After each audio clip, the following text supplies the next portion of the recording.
Hey, what's up, everybody? I'm here for doing a mock draft today. I know it's been a little while since I've done a video. Like I said, my Facebook post was feeling a little down, but that is all good now, and back to making these videos for you guys. So keep the intro short, and I'll just kick it off. And again, we're going to be doing a mock draft. I'm using the Pro Football Focus website.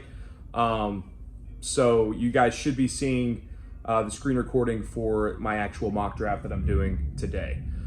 So first pick, we have the Jacksonville Jaguars, and they have a lot of needs here, right? So you got wide receiver. You need to surround Trevor Lawrence with that necessary weapons around him, as well as, some protection. You don't want to end up in a situation that my team, the Colts, was, where Andrew Luck is, in a situation where he's getting killed out there. So hopefully Jaguars do the right thing and pick the offensive lineman here for Trevor Lawrence's sake. I'm going to go ahead and take an underrated guy, which a lot of people have started to be moving up their boards, and that's Ikem Ekwonu.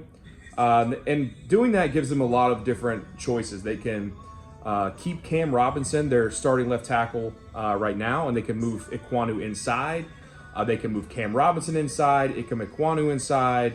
There's a lot of stuff they could do here with Ekwonu, or they could say, you know what, we're going to let Cam Robinson go and let Ikem Ekwonu be our left tackle of the future to protect Trevor Lawrence. So we'll see what they do with that pick. But pick 2, we got Detroit Lions. This is an easy one for me. Detroit needs talent. Might as well go homegrown talent from the University of Michigan, Aiden Hutchinson. It just makes too much sense. He wants to be there. Dan Campbell, the head coach of Detroit, is a blue-collar guy. Aiden Hutchinson, blue-collar player. Worked his way up from, being that lower-level recruit, such as comparatively to a lot of different other guys coming off the edge. But Aiden Hutchinson off the board here to Detroit makes a lot of sense. They need talent. They need defensive talent. Get the best pass rusher, or at least 1A, 1B pass rusher in this draft.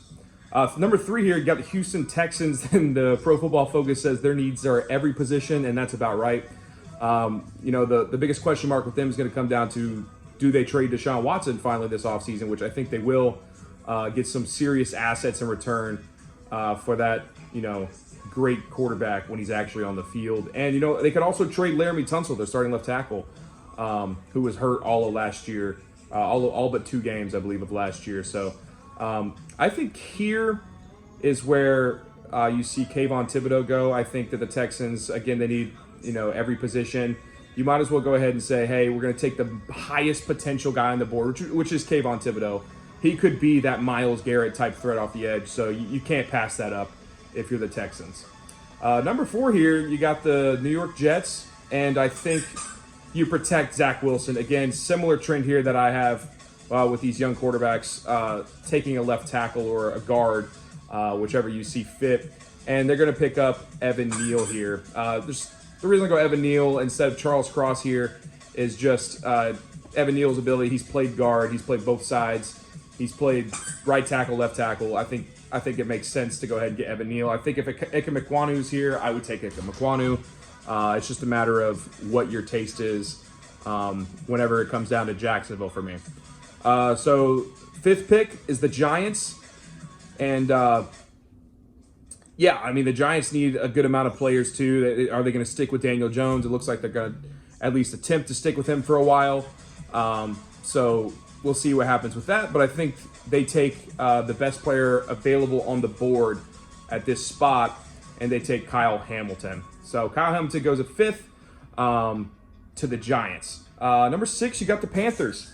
Panthers need a quarterback, and they need a tackle, and they need defensive line. They need a good amount of things. I'm not so sure that the Panthers will go quarterback here. I know I've seen a lot of mock drafts. This is Kenny Pickett's spot because of the relationship he's had with Matt Rule, with him being recruited to Temple for a while. But I don't think they go quarterback here, and I think they're going to go with Charles Cross, the tackle out of Mississippi State. I think it makes a lot of sense to have someone opposite of what's his name? Taylor Moton, the tackle that they got, just re-signed for a long-term contract extension last year. So I think it makes sense to have those bookend tackles and, try and give Sam Darnold maybe one last year and one last ride and see what he can do with a decent amount of protection, and Christian McCaffrey coming back and see what happens. Now, obviously, if the Panthers were to trade for Deshaun Watson here, that pick would be probably something that's moved to the Texans, and you would see probably a Derek Stingley or another receiver come off the board, or maybe Kenny Pickett or someone like that. But it sounds like the Texans are going to roll with Davis Mills for next year, according to Lovie Smith, so we'll see. So back to the Giants here at pick 7. Again, they got the best player on the available with their last pick with Kyle Hamilton, and now I think they should address the edge, which I think that a lot of people are not paying attention to this guy, which I think it's starting to turn around, and that's Trayvon Walker. That guy has some crazy power rush ability. Karlaftis obviously is being underrated as well. A big fall from earlier in the pre-draft process. I think a lot of teams are underrating him at this point too. But I think Trayvon Walker is going to surprise some people with where he's drafted, and I'm going to go Trayvon Walker to the Giants, which would be a good pick. You get an edge rusher, a safety, and you can let Jabril Peppers walk, and you can address that edge, which is a big need for the Giants as well. Unfortunately, I didn't go with an offensive lineman here with these first 2 picks, but it's a very deep offensive lineman draft, and you can address that situation the second round. So, pick 8, got the Falcons. This is a sleeper position for them to take a quarterback, and all of them are on the board right here, pick 8, right? So you got Sam Howell, which is what Pro Football Focus ranks as their number 1 quarterback. I disagree, but for me, it's their 5th ranked, and that's Kenny Pickett. I think he has all the talent in the world. It's going to come down to, does a team care about his age, and do they think he's worth taking that chance on early in the draft with that older of an age quarterback, sort of similar to Joe Burrow, but obviously not the same level of talent as Joe Burrow.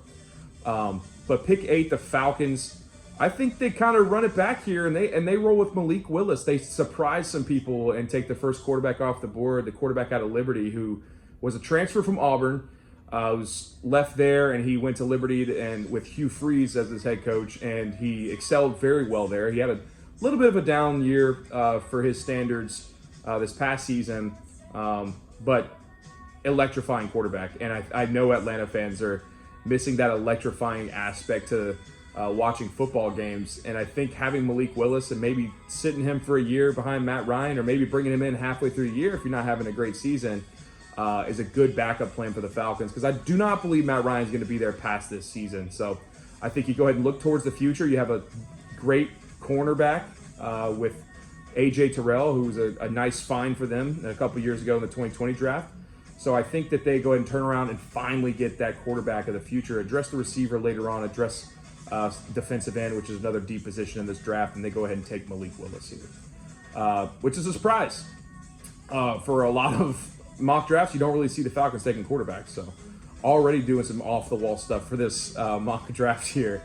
Next pick, you have the Broncos at number 9, which could be included in a trade for Aaron Rodgers, so keep your eyes peeled for that. That could be something on the horizon very soon, in the next few days maybe even. So if you're watching this video later on past the March 1st, I mean, Aaron Rodgers could be on the Broncos, which would mean the Packers would have the 9th pick, and they could do a lot of things with that pick too. But I think the Broncos are also going to go quarterback. I think they're going to also surprise some people. If Aaron Rodgers does not get taken, of course, or traded for, of course, I think they're going to go ahead, take the quarterback position, and they go Kenny Pickett. I think Kenny Pickett's a good fit for the system that new head coach Nathaniel Hackett wants to run. He fits that mold of agile quarterback on the outside of the pocket, sort of that old style West Coast style of offense, but with a spread aspect to it as well. So I think that the play action rollout with a decent offensive line, and got Javonte Williams, the 2nd-round pick out of UNC last year, coming out of the backfield. Melvin Gordon's probably going to be gone if you're a Broncos fan, but I'm sure you're not that worried about the running back position either. Linebacker can definitely be addressed later on as well. I think linebacker, and maybe get Von Miller back, which is I've seen on some Bleacher Report stuff that's a possibility that Von Miller comes back to Denver, which I know it excites some Denver fans out there. But I go Kenny Pickett here, the quarterback out of Pittsburgh, to the Broncos at number 9. Number 10, it's the Jets' second pick, and they addressed the offensive line first off the bat with the number 4 pick, and now I think they also support Zach Wilson again, and they go who I think is the best receiver in the draft when healthy, and that would be Drake London. I think that his one-on-one ability to just go up and get it's unmatched in this draft, and I think that is something that Zach Wilson would love to have on the outside up there in New York. And I think that Drake London, he might not run as well as one would hope with a top 10 wide receiver, but he'll be in that 4.4, 4.5 range, mid 4.4, low 4.5 range, and that's going to be good enough for him to go to top 10 with his talent. So Jets get Evan Neal and Drake London, which is a big haul if you're the Jets, coming in there up to New York to help Zach Wilson. Pick 11, you got the Washington Commanders, the newly named Commanders, and their biggest needs quarterback. And I don't think that I think they're going to see all these quarterbacks coming off the board, and they're going to start wondering, oh no, we need to get our guy. And I think that guy is Matt Corral. I think Matt Corral goes 11. That's a very popular pick here. With the Commanders, go ahead and get Matt Corral, quarterback out of Mississippi, who has had a long journey with the University of Mississippi, and he finally got Lane Kiffin over there, and he really showed his talents in that offense at Ole Miss. And it could be 11 for Matt Corral to Washington. It could be as low as 20. It could be as low as pretty much all the way down to the Packers if they want to get rid of Jordan Love. And maybe even 32 to the Lions. So he could be all these quarterbacks could be, you mix and match them, and that's completely fine with me. I do like my pick with the Falcons going Malik Willis. I would like to hear what my Falcons fans think about that. Let me know if you guys would be on board with go ahead and take that quarterback of the future. I know that a lot of y'all have been frustrated with Matt Ryan. You go ahead and look towards the future and get that guy. Washington gets Matt Corral here, and I think it's a good fit for them. And yeah. So, pick 12, you got the Vikings, and I don't know if you guys saw, Mike Zimmer was talking bad about Kirk Cousins in meetings, but this says their biggest need is quarterback. I don't think they address the quarterback position. Kevin O'Connell coming in there to be the head coach, and Mike Zimmer getting fired is a big indication that the Vikings really want to go ahead and stick with Kirk Cousins. I'd look out for a Kirk Cousins contract extension to decrease that cap number coming very soon before free agency hits officially. So look out for that. I don't think they take a quarterback in round 1.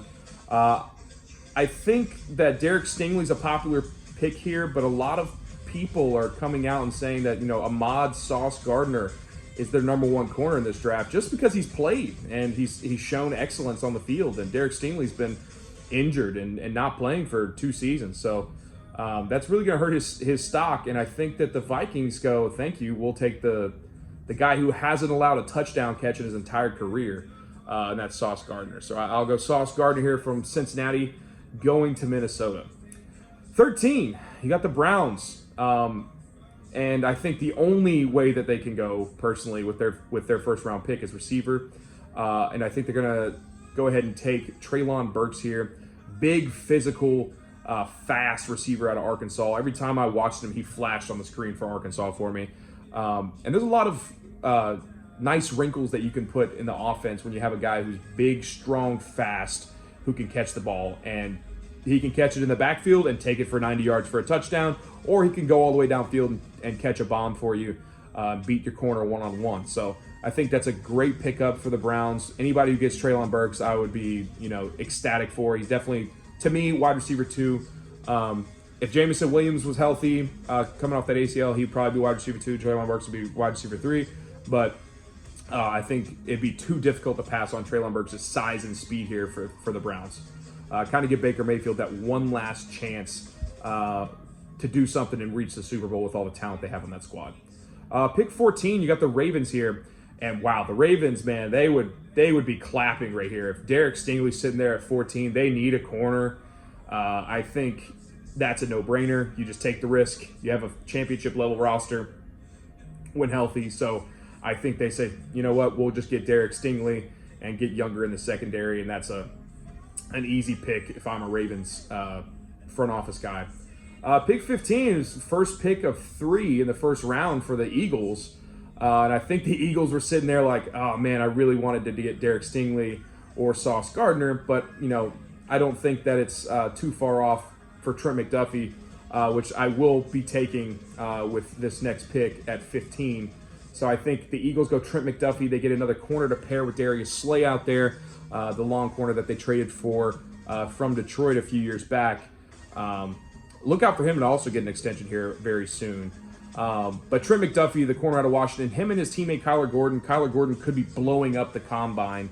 And I don't want to neglect the fact that the combine actually starts today, Tuesday, March 1st. But, all the on-field stuff will come up in the next few days, and we'll see some 40-yard dash times, some bench pressing, some vertical jumps, some broad jumps, and we'll see who looks the most athletic. And a lot of people are speculating it's going to be Trent McDuffie's teammate Kyler Gordon out of Washington University. So keep an eye out for him to jump up some draft boards as well. So, but Trent McDuffie, 15 to the Eagles, 16 to the Eagles. I think if you really want to go and roll with Jalen Hurts, you need to give him some more weapons than just Devontae Smith. And I think most of us can agree that Jalen Reagor is not the answer on the other side of Devontae Smith. And I think you go ahead and take Jamison Williams with that second first-round pick of the Eagles, and you just hope that he comes back a little earlier than expected with that ACL injury that he suffered in the national championship game. And we'll see what happens with that. But hopefully that'll work out best for the Eagles and for Jamison Williams, because I really like Jamison Williams' game. And so 17th, we have the Chargers. Now, a lot of people have receiver going here because they don't know what's happening with Mike Williams and his contract situation. Does he get tagged? Most likely not. Will he be moved as far as free agent signing? And do the Chargers address their wide receiver position in free agency? That's another thing that could happen. But I think that they're going to go ahead and surprise some people, and they're going to take George Karlaftis and get that bookend edge pass rusher to go with Joey Bosa. And that would be a crazy young edge pair to have out there in LA for the Chargers, and they wouldn't regret it. They could go Tyler Linderbaum here. They could go Garrett Wilson. They could go one of these receivers. They could go even get another tackle to go on the opposite side of the left tackle that they took out of Northwestern last year, Rashawn Slater. They could very well do all that. They could take a corner. There's a lot of different options they can go here. And you love to see that for the Chargers because they have Justin Herbert. They don't have to worry about a quarterback scenario or a left tackle or anything like that. They're going to keep Keenan Allen, so they definitely will have another receiver on the outside for Justin Herbert to throw the ball to. Mike Williams is not going to be that guy, most likely, that they're going to pay all that money to down the line, knowing they're going to have to pay Justin Herbert very soon. So pick 18, you got the Saints. QBs left, we have Desmond Ridder and Sam Howell. I think that it'd be wise for the Saints to probably just hold off on quarterback, maybe one more season. Or if Malik Willis or Matt Corral or one of my top 3 guys is sitting there, which in order I have Kenny Pickett, Malik Willis, and then Matt Corral. And then after that, I would have Desmond Ridder and then Sam Howell as my 5th quarterback. So almost completely backwards to what Pro Football Focus has. But that's neither here nor there. But I think if the Saints have one of those top 3 guys sitting on the board, I think then sure, go ahead and go for it. I don't think you reach for a Desmond Ridder here or you reach for a Sam Howell, which Pro Football Focus does not think it's a reach, but I would think it's a reach, and I think a lot of draft pundits would also think the same. So the Saints, I think they go ahead and get another receiver on the outside to pair with Michael Thomas because he very well could not last past this season. He did restructure his contract to free up some cap space for New Orleans, but I think that it'd be a safe bet that they go ahead and take receiver and they take Garrett Wilson out of Ohio State, who I've seen go really at 13th overall to the Browns pretty much every time, but I think it's a smart move for the Saints to go ahead and pick up that other receiver and then for whatever quarterback ends up playing for him. 19, the Eagles.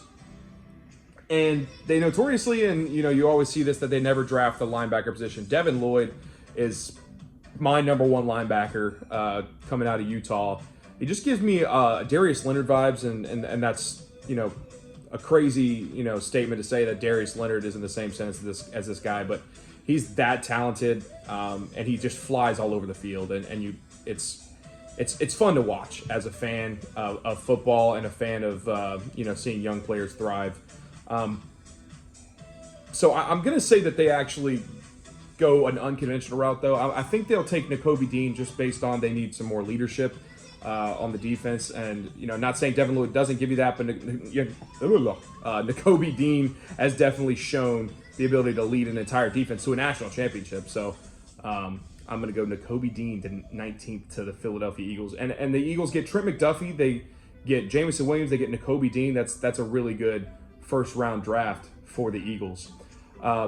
Now, 20th, the Steelers. I really would wonder if the Steelers would trade up to get Malik Willis, just from everything you've seen, and everything you see on Bleacher Report and everything like that, and reports coming out that they really like Malik Willis and they want a mobile quarterback.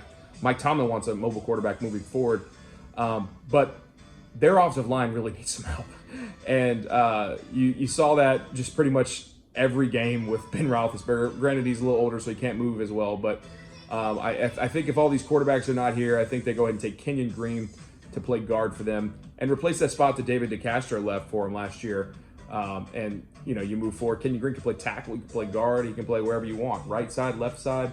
But I think his spot in the NFL is guard if you're a Steelers organization. So 20th, you go Kenyon Green, guard out of Texas A&M to the Steelers. 21st, the Patriots. Man, they're sitting here with Devin Lloyd, Tyler Linderbaum, Andrew Booth Jr., Chris Olave, Devontae Wyatt, David Ojabo. This is a Patriots board here. Honestly, you could go with anybody here, and I would not be shocked. But I think they're going to address corner. I believe they're going to end up losing J.C. Jackson to free agency. And I'm going to take, I think he's still here. Let me see. I think that a lot of people were underrating Kyer Elam as a big physical corner out of Florida. But I think they're going to end up taking Kyler Gordon here. And when you see this guy on tape, he flashes a little more athleticism than his counterpart in Trent McDuffie. And I think that'd be a great fit for New England, have some more athleticism on the outside in the secondary. With Devin McCourty getting up there in age, J.C. Jackson probably going to be lost to free agency. Kyler Gordon would be a great fit for the Patriots moving forward for their secondary. And they traded Stephon Gilmore last year to the Panthers, but Kyler Gordon is that guy. And if he shows out in the combine like most are predicting, he could be here at 21. He could be higher than 21 at the end of the combine. So keep your eye out for that. 22, you got the Las Vegas Raiders. That's my best Chris Berman impression. Not very good, I understand.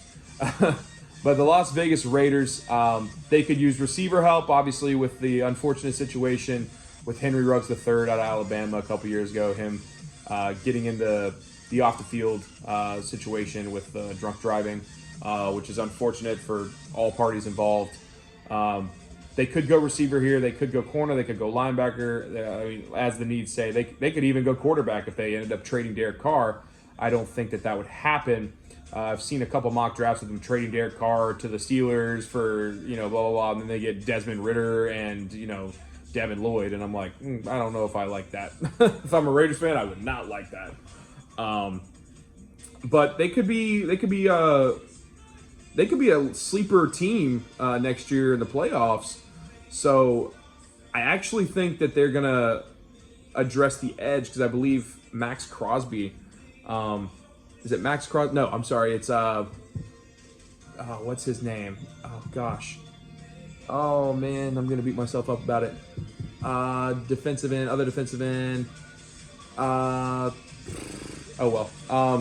believe he's probably going to end up getting cut because they could save like a lot of money if they cut him, and it's like $10 million, I think. So you could see him getting cut. Granted, they would still have Max Crosby and Cleveland Farrell, the 4th overall pick out of Clemson a few years ago, but I think that they're going to go with Jermaine Johnson here, and they get another edge rusher on the outside with Max Crosby, who can actually provide some pressure up front, and it'd be a nice pickup if you're a Raiders fan. Now, addressing the offensive line, I would not be opposed to. Defensive line, linebacker, all that, the corners. Obviously, receiver and corner, they definitely have missed on in the past. Even Alex Leatherwood, their first-round pick out of Alabama last year, playing guard, wasn't that great for him. But I think they go ahead and kind of build that edge pass rushers up and save that money elsewhere with, gosh, I can't remember his name. Oh, well. I'll regret it after this, but it's fine. I'll probably type it down below in a ticker. Pick 23, you got the Cardinals, and Devin Lloyd sliding, Tyler Linderbaum sliding, and I think Tyler Linderbaum, this is where he gets picked up, and they go ahead and take Tyler Linderbaum, the center out of Iowa, who's probably the best offensive lineman, period, in the draft. But just because that center position is not that high of value, I think he'll end up dropping probably the bottom of the first round. Maybe as high as 7 to the Giants. I think that'd be a great pick if you're Giants. But in this mock draft, I didn't have them going that way, and they just bolstered their defense. But that's a great pickup if you're a Cardinals fan. That's really going to make Kyler Murray happy moving forward. So pick 24, Dallas Cowboys. Dallas Cowboys, they could use offensive line. They could use secondary still, even though they had Trayvon Diggs, who made all-pro team. They could use linebacker, which if they got a linebacker, that'd free up Mike Parsons to be coming off the edge a little more. They could use receiver help, depending on what happens with the Michael Gallup situation. They could go safety and take a Daxton Hill, who I think is a very underrated player out of Michigan. There he is, 40 on Pro Football Focus's board.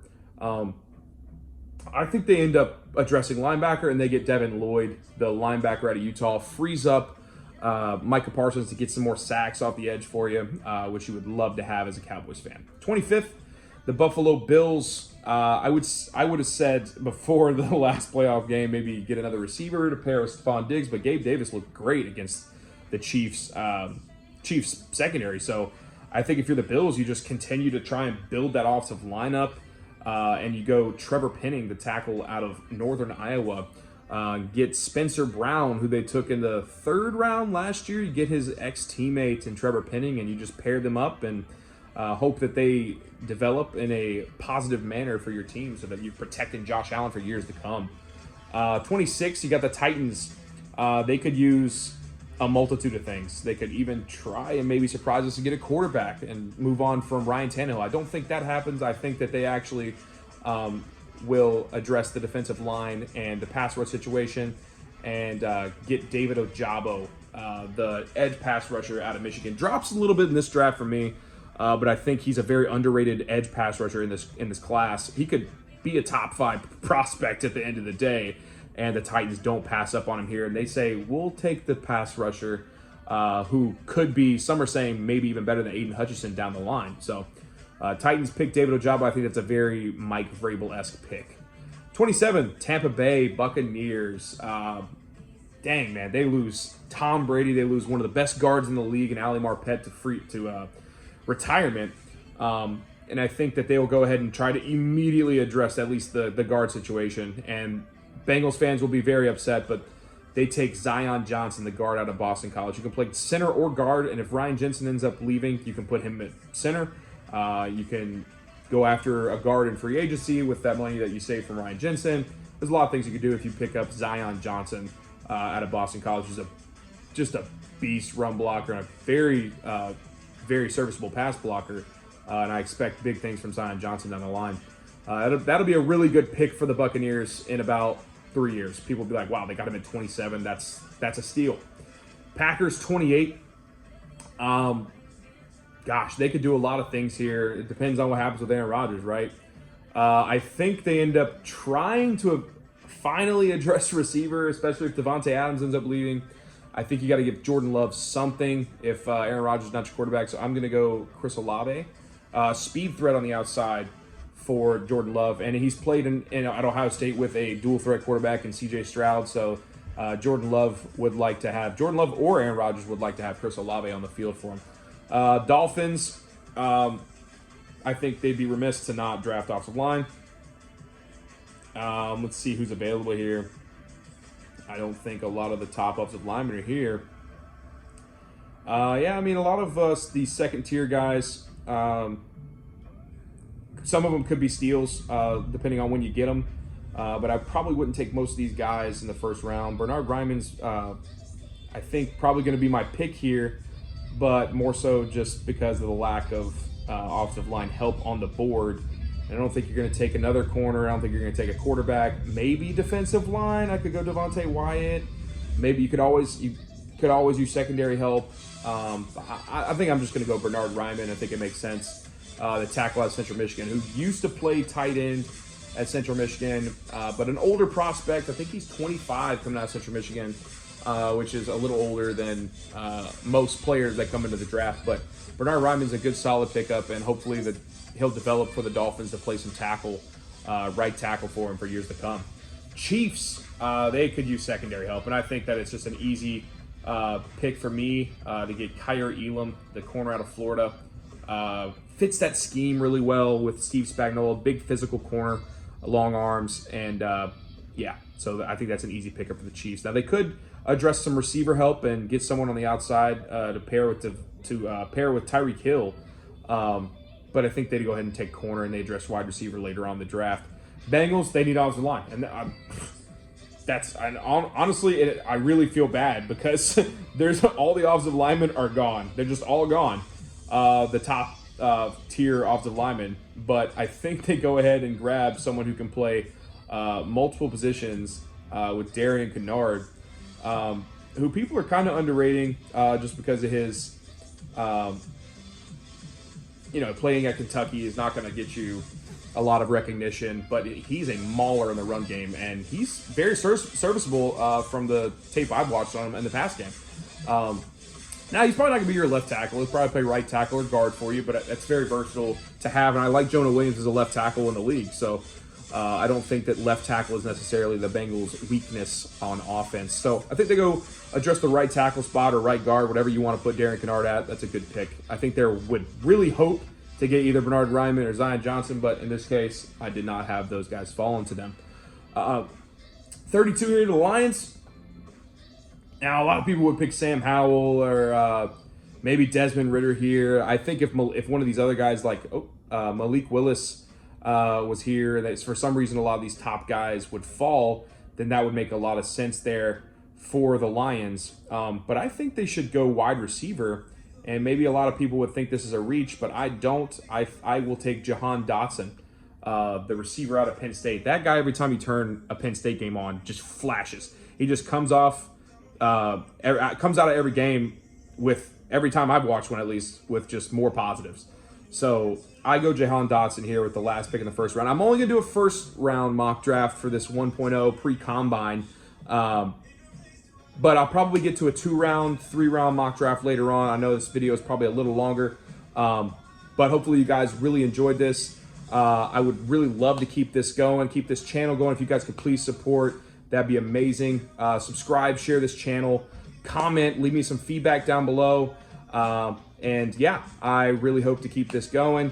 I'll pull these full results up for you just so you guys can see. So Ikem Ekwonu all the way down. Sauce Gardner coming to the Vikings. Trent McDuffie, Jameson Williams, and Kobe Dean. That's a steal. That's a haul for the Eagles. Devin Lloyd falling, Tyler Linderbaum falling. That's a really that's great for the Cowboys and Cardinals. But yeah. But anyways, once again, guys, please subscribe, share this channel, and comment. Leave me your feedback down below, and definitely like the video. Thank you so much, and I'll see you guys next time.